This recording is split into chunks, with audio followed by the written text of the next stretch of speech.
Honeycomb families. I'm Rich Alapack, I'm the founder of We All Live Here. Some of you guys might recognize my studio. We had a dinner here last fall together. It was a lot of fun. We are going to do a lot more together. And today is the first of our We All Live Here Wednesdays. So obviously, we are all stuck under quarantine because of COVID-19.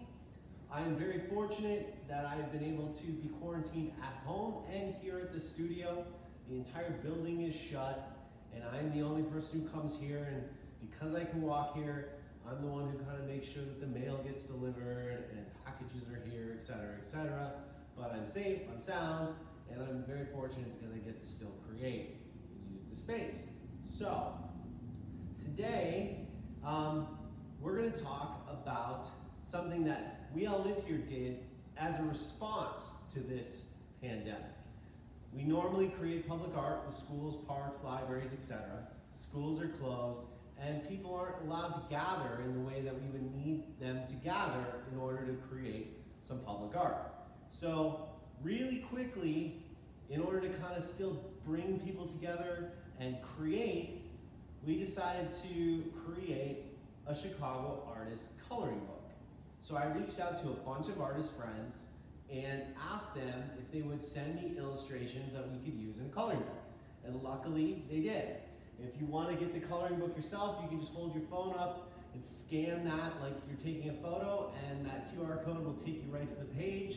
If you don't know how to do that, that's cool too. There is a URL at the bottom of the page, but lots of your favorite Chicago artists are in there.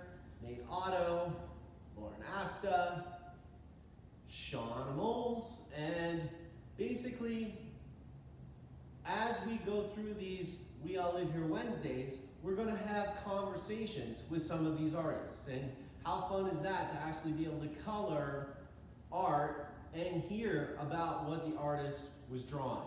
But this week, we're going to do something different.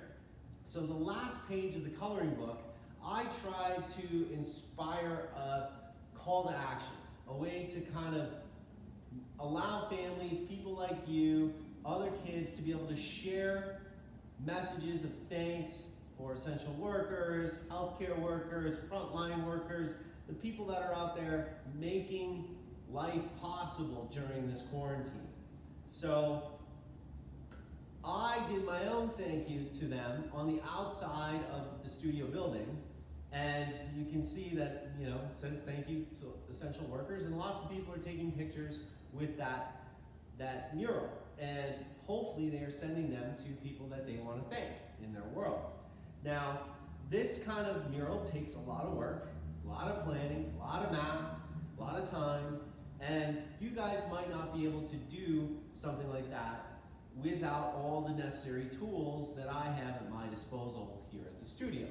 So what I wanted to do, though, was give you guys a way to create and spread a positive message within your own community with some simple tips. So a while back, Apple asked We All Live Here to create something on the plaza outside of the Apple store on Michigan Avenue. And that image you see is what we ended up doing. And all those people are out there doing it. Now, as you can tell, that's not great for social distancing, but it is still something that you could do on your own. And when I was researching what to do for this project, I originally wanted to do the Apple rainbow logo. However, Apple was very protective of their brand. They didn't trust me yet, so they asked me to come up with something else. So we kept the colors from the rainbow. And then as I was digging into some different fonts and things that I could use, maybe to leverage the fact that there's all these tiles, squares on the ground, it turns out that the very first font that was on a Mac computer was called Chicago. So when the universe gives you gold, you go with the gold. And so we created this mural using the Chicago font. Well, the Chicago font was designed by this woman, Susan Kerr. Susan is a legend in graphic design, which is the field of using images and words to get an idea across visually. And she particularly is well known for all these icons that she designed for the original computers, but then also have stood the test of time. They were also on the iPad or the iPod when it first came out. But many of these images are still around, including like the control button that is from the Macintosh, all the Macintosh computers.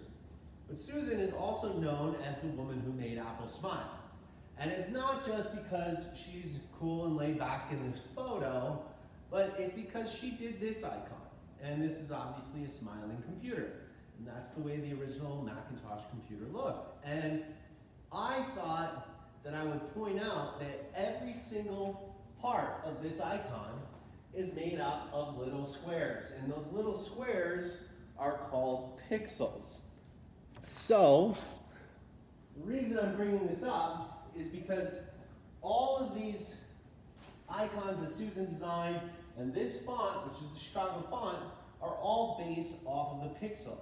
Now this happened back in the day because computers weren't as powerful, weren't as smart as they are now, and so they had to limit the amount of processing that it would take to actually generate text or generate simple graphics. So the smaller, the less bits, the smaller the file, the more the computer was able to do. So these files were all based off of drawings that Susan did on a 30 by 30 grid. So that's simple graph paper that she colored in and came up with all these icons. And it's pretty cool because those are the actual drawings that Susan used to create what became the icons that are now on everybody's machines. So here's the entire alphabet for the Chicago font. And the Chicago font is all either 9 squares tall or 7 squares tall if it's a lowercase letter. And so all of these letters can be done with just squares. And I want to inspire you guys to go out into your communities, maybe go to the grocery store, maybe go to Target, maybe go anywhere like a hospital where you can leave a message in a large way for the essential workers to get that you are thanking them. And so here is how we can do that. So as you can see in this little image, this little video clip, I just took something that I had that's a square. And I want you to just take something you have around the house that's a square. I have books, I have all kinds of other magnets that I could use, but I chose the white one, and basically I just took the alphabet, like you see on the screen, and just traced around the square multiple times to get these letters that you see that I'm creating in this video.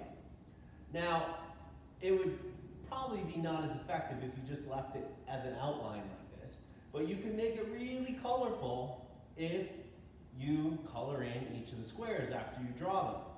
So that's what I'm hoping we can do this week, and hopefully you guys will send in some of the videos or images of what you've created, but using the pixel as a foundation to create the Chicago font message thanking essential workers, I think would be a great way to use some of your learning time during this quarantine.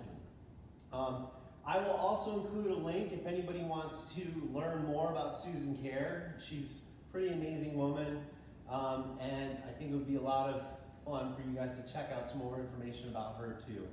But this was our first Wednesday We All Live Here, and I think we're going to have a lot of fun doing these over the next couple of weeks. Again, we're going to be interviewing some of the artists that contributed to the coloring book. I'll put that back up on the screen here for us so you can get that and download that. So thank you for your time today, and I'll see you next Wednesday for We All Live Here Wednesday. Thanks.